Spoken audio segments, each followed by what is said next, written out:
Mirë se erdhët në Reze Dielli.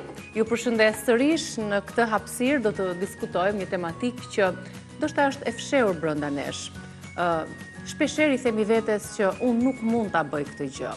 Unë nuk jam mjaftueshëm e mirë apo i mirë për ta realizuar këtë punë, për ta marrë përsipër këtë punë.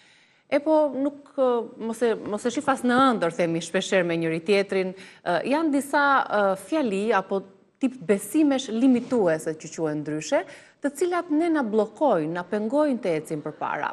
Por këto janë thjesht zëra të brendshëm, ne duhet t'i zhbllokojmë dhe duhet ecim përpara për të mos u kufizuar tek disa shprehje të tilla, të cilat realisht na pengojnë në punën tonë të përditshme dhe në rritjen tonë, qoftë emocionale, po ashtu edhe në fusha të ndryshme të jetës tonë. Me terapistën për mirëqenien emocionale, Sonila Qesaraku, do të flasim pikërisht për besimet limituese. Çfarë janë ato dhe si t'i heqim pikërisht përfundimisht nga vetja jonë. Mirë se erdhe, Sonila. Faleminderit për ftesën. Kënaqësi që të kam këtu. Kënaqësia ime. Ndoshta janë terma të reja për shoqërinë tonë, por ato ekzistojnë, janë si themi si zëra të brendshëm, të cilat shpeshherë na kufizojnë të hapemi me të tjerët ose të ecim përpara.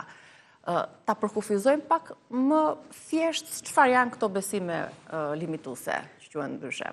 Besimet limituese janë ide, janë afirmime mbi jetën, mbi veten, mbi shoqërinë, mbi punën, mbi marrëdhëniet, që ne i besojmë të vërteta. Ne jemi të bindur që ato janë të vërteta. Janë një palsyze që ne i kemi vënë dhe e shikojmë jetën me një farë filtri. Pra, e njëjti realitet, e njëjta jetë, nuk shikohet njësoj nga persona të ndryshëm dhe kjo varet në bazë të besimeve limituese që ne kemi, të sistemit të besimeve më mirë që ne kemi. Mund të themi shprehje të tjera të besimeve limituese ose këto zërat e fshehura që ndoshta publiku na i kupton dhe i di që i ka vetë. Patjetër, besimet limituese mund të thonë për shembull nuk jam i mirëmjaftueshëm, siç the ti, unë nuk mund t'ja dal, unë nuk mund ta bëj. Lekët janë të pista, vetëm maskaren mund t'i bëjnë lekët, për shembull. Ta shohësh në ëndër, për shembull, këtë gjë. Këtë ta shohësh në ëndër, ti s'ke për tu bërë kur kështu, familja jonë nuk mund të arrijë dot kur atje. Janë vërtet ato kanë lek, ne nuk i bëjmë dot këto gjëra. Ato kanë lek, ne nuk i bëjmë dot këto gjëra, nuk ja dal dot. Pra, janë besime që vërtet neve na bllokojnë, na limitojnë, na ngadalsojnë në rrugtimin tonë të jetës, në fusha të ndryshme të jetës tonë. Këto penguese janë, pra duhet t'jesh shumë i fortë që këto ti largosh nga vetja, ti heqësh apo si largohen? Fillimisht duhet të jesh i vetëdijshëm që i ke. Sepse në momentin që ne nuk jemi të vetëdijshëm që i kemi, nuk mund t'i ndryshojmë. Dhe shpesh nuk jemi të vetëdijshëm. Ka raste kur jemi të vetëdijshëm, për shembull, unë mendoj që në Shqipëri nuk ta japin meritën. Le të themi një vajzë vjen tek mua dhe thotë në Shqipëri nuk ta japin meritën. Dhe e mendojnë që kjo është e vërteta. Atëherë, një mënyrë se si ne mund të testojmë është të pyesim veten ose të pyesim personin tjetër. A është 100% e vërtet që në asnjë vend pune, asnjë punëdhënës nuk ta jep meritën? Kjo nëse mirëqen për të gjitha vendet e punës, kjo është ideja. Dhe nëse personi e shikon që jo, se në një vend pune ja ka dhënë meritën ose një shokut apo një shoqes së tij ja ka njohur meritën, kjo e sfidon besimin limitues të vetëdijshëm.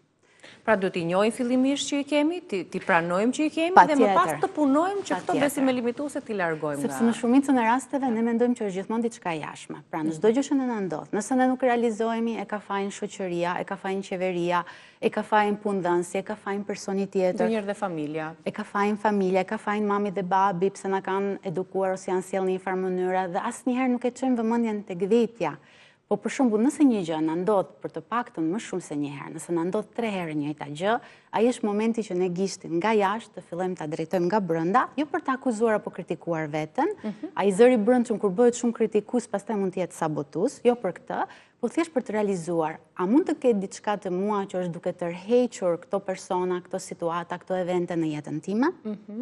Besimet limituese janë një antenë që ne kur ecim në jetë bëjmë një broadcasting message, si antena këtij televizioni, që jep një mesazh. Ti nuk e shikon fizikisht, por ndërkohë në televizion transmetohet. Dhe është sikur ne të ecim edhe me një post-it në ballë, për shembull, nëse unë mendoj që nuk jam e aftë mjaftueshme, nëse unë mendoj që jam e paaftë, unë shkoj në botë edhe të tjerët me këtë post-it dhe them që unë jam e paaftë. Dhe kjo çfarë bën? Që botat të tjerët i përgjigjen asaj që unë ndjej dhe asaj që unë transmetoj dhe më trajtojnë si të paaftë. Një vajzë tjetër, një shembull konkret, me 2 doktoratura, shumë e zonja, shumë e aftë, me të gjithë informimet e botës, por mendonte që ishte pa aftë. Problemi sa ishte që kur shkonte në intervista pune, asnjë nuk e merrte, nuk e vlerësonte, sepse ajo vetë mesazhi që transmetonte ishte që ajo nuk vlente. Besimet limituese mund të jenë të natyrave të ndryshme. Për shembull, disa mund t'i trashëgojmë nga paraardhësit. Pra ne nuk trashëgojmë vetëm tiparet, po edhe traumat, po edhe besimet e paraardhësit. Keni parë ndonjëherë kur thuhet në familjen tonë është bërë gjithmonë kështu, është kështu, e të tjerë e të tjerë? Disa besime limituese janë historike. Për shembull, duhet mbaj gjithmonë bukë në shtëpi. Gjyshja ime për shembull thoshte gjithmonë që shtëpia duhet të ketë gjithmonë bukë. Ajo ka një arsye pse ishte atëherë, sepse atëherë nuk ishte shumë materiale në dyqane nuk ishin hapur tërkohës. Sot ajo nuk është më e vlefshme, po mund të jetë që persona për shembull të moshës së mamit tim akoma të mbajnë bukë brenda për të pasur një farë sigurie. Pra, sepse nuk përditësohen dhe ne ja kalojmë edhe fëmijëve tanë këto besime pa u përditësuar me kohën që jetojmë sot. Gjë që duhet punohet, kërkohet, le të themi ta dimë fillimisht që si duhet fillohet që të mos na pengojnë edhe këto besime ose lexova që mund të quheshin si tip edhe zëra të brendshëm të pashkruara, apo thjesht janë në mendësinë tonë brenda nesh dhe largohen përfundimisht nëse këto nuk i kemi më, ne jemi njerëz të rinj, pra kemi fituar, kemi gjetur diçka të re. Neve nëse ndryshojmë besimet tonë limituese, jeta jonë ndryshon totalisht. Për shembull, nëse në fëmijërim i kritikuar shumë ose na kanë krahasuar me të tjerët, kjo mund të sjellë që ne të ndihemi jo të mirë mjaftueshëm, që ne të ndihemi të pazotë, të paaftë mjaftueshëm. Nëse neve e kuptojmë këtë gjë, por kjo duhet bërë dhe një proces gërmues kur themi, në momentin e parë duhet i dallojmë pse unë ndihem gjithmonë jo e mirë mjaftueshme. Të shkoj pak nga pak në pavedije, sepse shumica e besimeve limituese nuk janë në vedije, në pavedije. Dhe disa janë të fshehura jo vetëm të pastrojmë veten, por të mos e kalojmë tek fëmijët që po rrisim. Që të mos rriten ata me besime të tilla limituese, se ndoshta edhe duke i krahasuar siç bëjnë prindrit tanë fëmijët me njëri tjetrin, apo ti nuk je më si ai bëri, ai mundet, ai ti nuk mundesh. Këto pastaj ja kufizojnë ai shumë fëmijë dhe e pengojnë të rritet mjaftueshëm. Po, sepse ato vazhdojnë brenda kokës tonë siç thua ti. Për shembull, nëse prindit e mi për të më motivuar, më krahasoni me të tjerët, në momentin që unë ika në Itali të studioj në universitet, prindit nuk ishin më me mua. Por zëri i tyre ishte vazhdimisht brenda me, që thoshte duhet të jesh më e mira, duhet marrësh vetëm 30-ta, duhet të shkëlqesh, duhet të jesh më e mira nga të gjithë. Ato vazhdonin të punonin brenda meje dhe kryenin funksion brenda meje, kryenin presion brenda meje. Po që në një farë mënyrë ka besime limituese që jo na pengojnë, po na udhëzojnë ose janë pozitive për ne? Atëherë, ato janë besime fuqizuese. Fuqizuese. Pra ne mund të kalojmë nga besimet limituese tek besimet fuqizuese, mund t'i largojmë dhe mund të afrojmë besimet fuqizuese për të mos na penguar, të jemi më vetbesues dhe të çajmë përpara në fusha të ndryshme të jetës. Po, sepse ndonjëherë ne mund që mos e kemi provuar kurrë të ndjejmë. Pra, nëse unë dua që të kaloj nga e mos të ndjerit e mirë mjaftueshme në të ndjerit shumë e aftë, shumë e zonja, që vlej shumë, po nëse unë nuk e kam ndjer asnjëra të ndjesi, nuk e di ç'do të thotë, atëherë kemi nevojë që personit t'ja mësojmë, t'ja downloadojmë në sistem, si është ajo ndjesi, si është ai vibrim, ç'do të thotë të ndihesh aftë mjaftueshme, ç'do të thotë të ndihesh e dashur e të tjerë. Ashtu ana tjetër.